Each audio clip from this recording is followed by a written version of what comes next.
Well, hello everyone. How are you? This is the beginning of the week, and I'm just wanting to touch base with you. This is Resilient Lives, touching base with you. I certainly hope that you had a nice weekend. It was certainly nice here. The weather was nice, and I had a chance to sit outside and savor that nice weather. And so I'm hoping that you had some downtime too, just to have some fun and change up with your work. So how are you? I'm certainly thinking of you regularly and sending my love to you. We've been on this journey for quite some time, and so it is important to stay connected. We have got this journey down pat.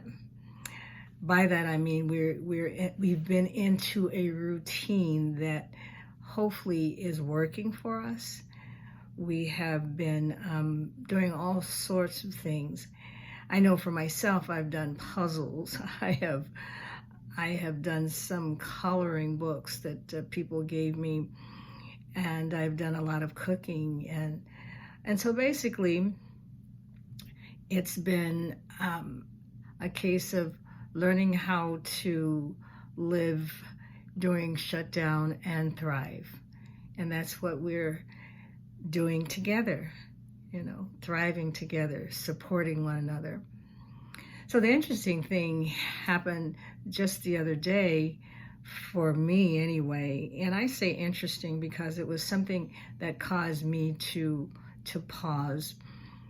Other states are starting to reopen part of their state and do some non-essential businesses, and that is not Illinois. Here we have just been informed by our governor that we are going to be extended into the end of May. Now that really wasn't a surprise because we're not ready. In Illinois, we haven't flattened the curve. We're not ready yet. But what was interesting was observing my actions, how I felt, because I felt like, well, I've done just about everything I know to do, and so I felt like, well, now I need to take it up a notch. I need to do something else. I need to do a reset. I need to do something that's going to bring some new energy or some new ways of being in this shutdown.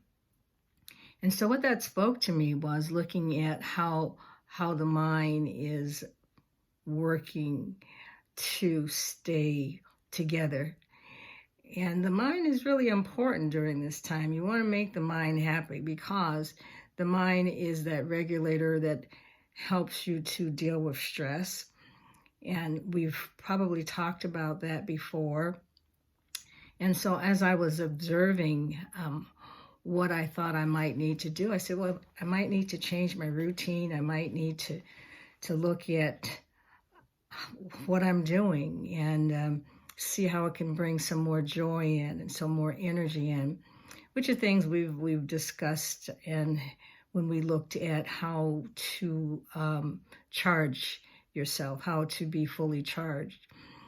And so how to charge myself a little differently, because sometimes the routine gets just like that. It gets routine and it loses some of this oomph.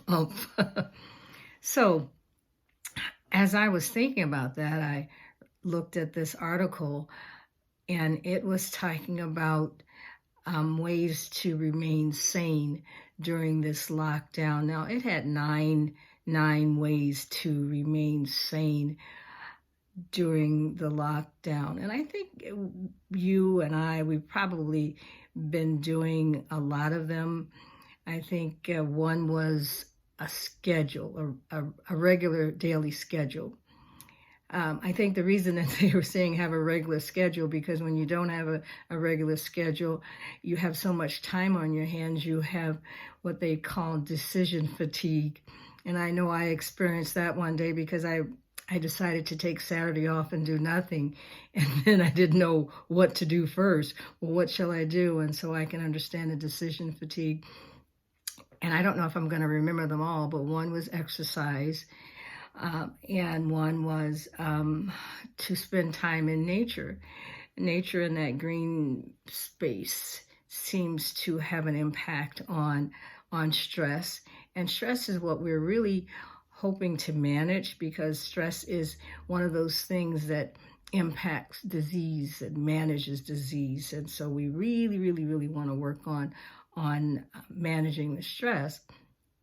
It also said declutter, and I thought, oh goodness, they must have snuck in, looked at my desk.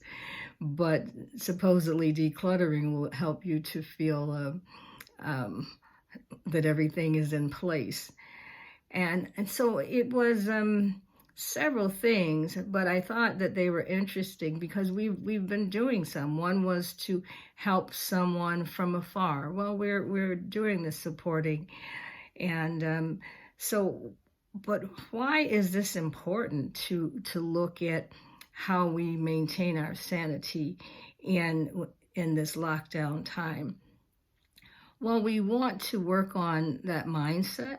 We want to work on taking care of our mind and having it stay in the positive range, especially those of us who are going to be continued into this lockdown. We don't know when it's going to end, but we know that together we're going to get through this. We're going to go to the finish line together, and we're going to do this.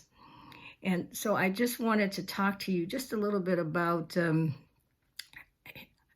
hope. That's what I want to mention.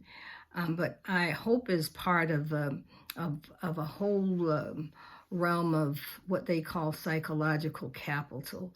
That's the value of your mind, of your intellect. And these things are important, even especially on the workplace, because no matter where you go, you carry that with you. And they use the H.E.R.O acronym, H.E.R.O, H-E-R-O. And the reason it's important that we maintain our sanity, because we want to thrive and we want to get through this. And so the H in H.E.R.O is for hope. That's for the will that you have to succeed. And then the E is for efficacy. You know, we're going to be calm. We're going to manage our way through this. And the R is resilience. H-E-R. It's resilience. We're going to bounce back. We're going to bounce back. We're going to, when things come at us, we're going to bounce back and be even better. And the O is for optimism. We're going to keep a positive mindset so we can get through this. So as I prepare to leave you tonight, I just want you to remember that the value that you have in your mind, that is your capital. That's money. Your value psychologically is what you carry with you, and that is very important. So remember to take care of yourself by exercising and doing those things that bring your spirit joy, and supporting each other, coming outside of yourself and looking after each other. We're going to get through this. I love you, and I'm looking forward to talking to you again tomorrow. So you have a good day. Bye.